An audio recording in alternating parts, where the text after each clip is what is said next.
All right, let's get right into it. If you head down to the rugged East Cape of Baja California Sur, you'll find a bay that's a complete and total paradox. I mean, this place is one of the most vibrant marine ecosystems on the entire planet. Jacques Cousteau famously called it the world's aquarium. But its name tells a very, very different story. Ensenada de Muertos, the Bay of the Dead. I mean, just let that sink in.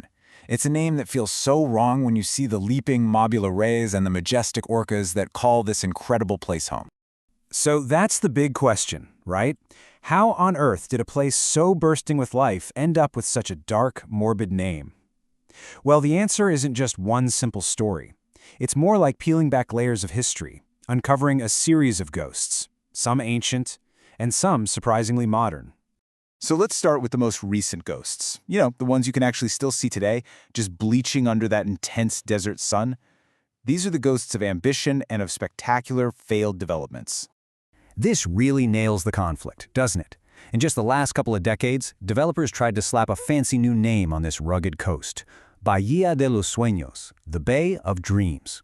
A great marketing pitch, for sure. But the dream, it never really took hold. And the old name, the stubborn one, Ensenada de Muertos, it just refused to go away.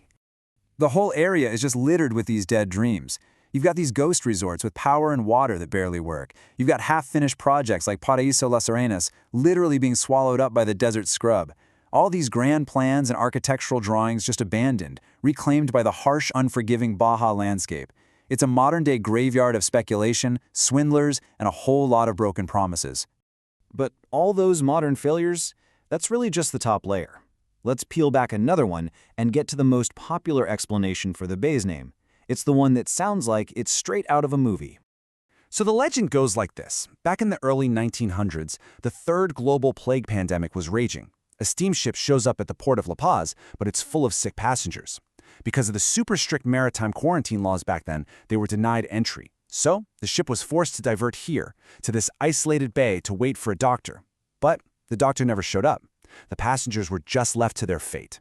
It's a heartbreaking story, and yeah, it's historically plausible, but it's not the whole story. Because you see, as dramatic as that legend is, all the historical evidence suggests that the name Ensenada de Muertos was around for centuries before that ship ever appeared. So we've got to dig even deeper. Now we get to the foundational layer, the real origin of the name. And it lies with the very first people who ever navigated these waters and walked these shores. For thousands of years, this whole region was the heart of the Periku territory. Now, the Periku were this incredible, distinct indigenous group. They were master mariners, and they were physically and culturally completely different from the tribes on the mainland. And for them, this land was, well, it was sacred ground. And this is exactly why. Archaeologists have found something they call the Las Palmas burial complex. The Periku had this profound ritual, a secondary burial. After a person died, their bones were later exhumed, carefully painted with red ochre, and then reburied in bundles, right in the coastal dunes and caves that line this very bay. So this wasn't just a place they lived, it was their literal ancestral graveyard. And believe me, life here was unbelievably tough. When scientists analyzed the skeletal remains of the Periku, they found that a staggering 52.5% showed signs of physical trauma. That is one of the highest rates ever recorded for any prehistoric population on Earth. This place was a site of constant conflict, a daily, brutal struggle for survival. You know, this theme of struggle and failure just echoes through time here. It's this long saga of outsiders completely underestimating this land. In 1535, the conquistador Hernán Cortés himself tried to set up a colony right here. He failed. In the 1700s, European diseases brought by missionaries pretty much wiped out the Periku. And as we've already seen in the 21st century, the modern developers, they failed too. This bay has been a graveyard for all kinds of ambitions. But this isn't just a story about death, I promise. It's also an incredible story of resilience, and it's embodied by the families who finally figured it out, the ones who succeeded where conquistadors and corporations just could not. In the tiny fishing village of Agua Amarga, which sits right on the bay, a handful of founding families, the Luceros, the Giraldos, and the Greens, they finally cracked the code. They didn't try to conquer the desert. Instead, they made an alliance with the sea.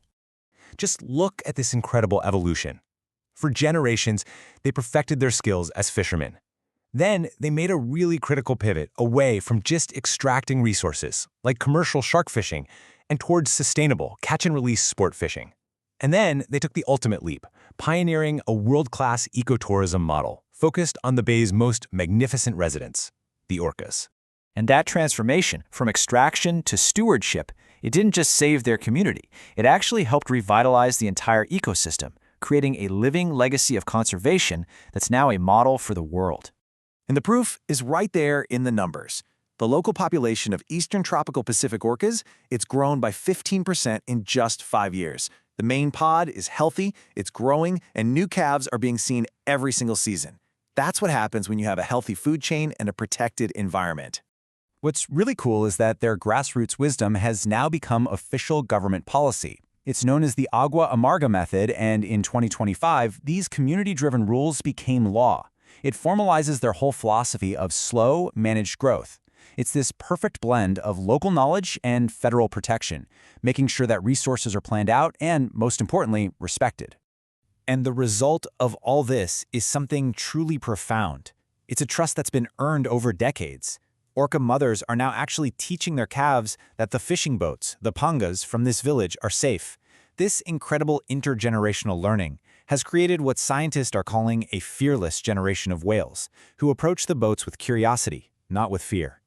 So all of this brings us right back to our original question, but with a totally new way of looking at that old name.